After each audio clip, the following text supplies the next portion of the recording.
Mais c'est quoi ce Real Madrid-là? Non mais vraiment, battre ce Real, c'est comme jouer à FIFA en mode débutant.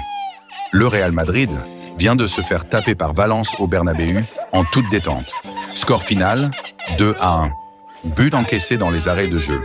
Et pour la cerise sur le flanc madrilène, Vinicius, penalty, raté. Encore. Deuxième en un mois. Le gars avait promis 10 fois mieux cette saison. Bah il a tenu parole, mais dans l'autre sens. Oui, c'est pas une blague. À la maison, et devinez qui a encore loupé un penalty? Vinicius. Monsieur, je vais faire 10 fois mieux cette saison.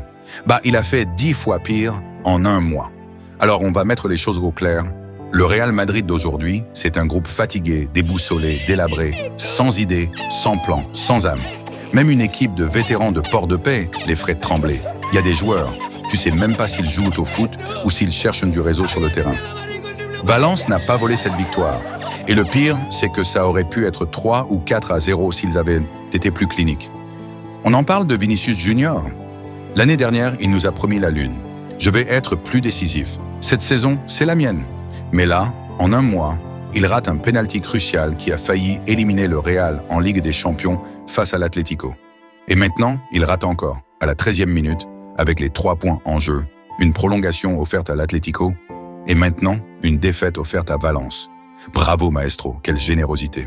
C'est plus un ailier, c'est un acteur dramatique. Il te rate un penalty avec toute la pression du monde, puis il regarde les nuages comme si le ballon avait disparu de la surface de la Terre. Et attention, pendant ce temps-là, Carlo Ancelotti arrive en conférence de presse avec son sourire de tonton qui croit encore au Père Noël.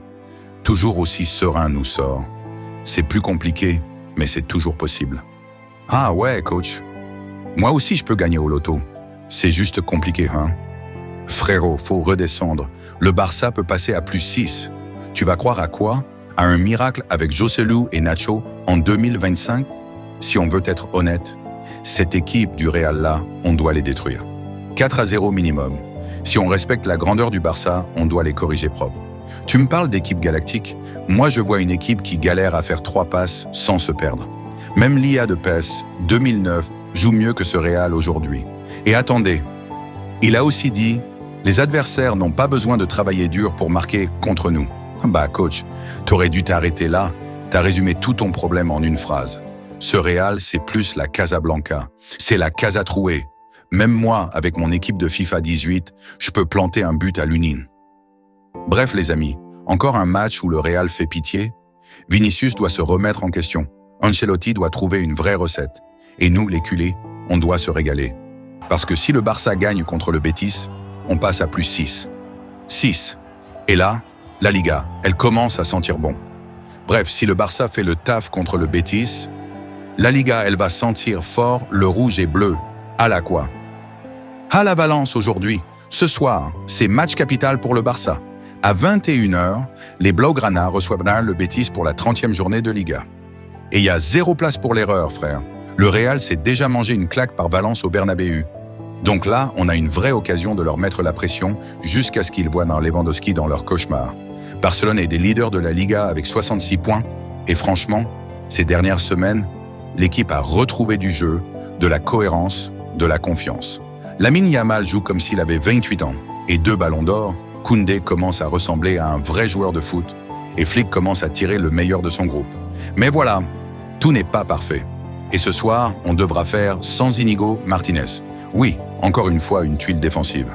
Le gars a ressenti une gêne au fessier, ouais, un claquage de fesses quoi, contre l'Atlético. Et on préfère pas prendre de risques. Et franchement, tu sens qu'on veut le préserver pour le match contre Dortmund en Ligue des Champions.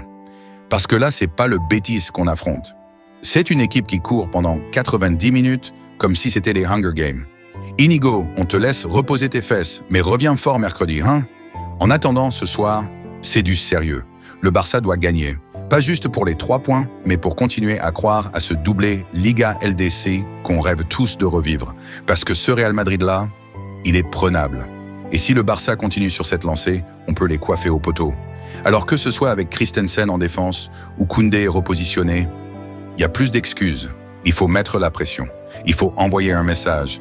Et surtout, il faut continuer à faire vibrer les cœurs culés. Voilà les gars, le Real s'est mangé une gifle, le Barça a une occasion en or, Et Ancelotti continue à croire au titre pendant que Vinicius rate des pénaltys comme s'il testait la pelouse. Bref, on va suivre tout ça de très près. D'ici là, si t'as kiffé ce débrief plein de vérité, de sauce et de vibe, laisse ton pouce bleu, partage la vidéo à un pote madridista, juste pour le faire rager un peu. Et surtout, abonne-toi à la chaîne Le Catalan Sport pour ne rien rater de l'actu foot sauce piquante. On se retrouve très vite pour un nouveau débrief.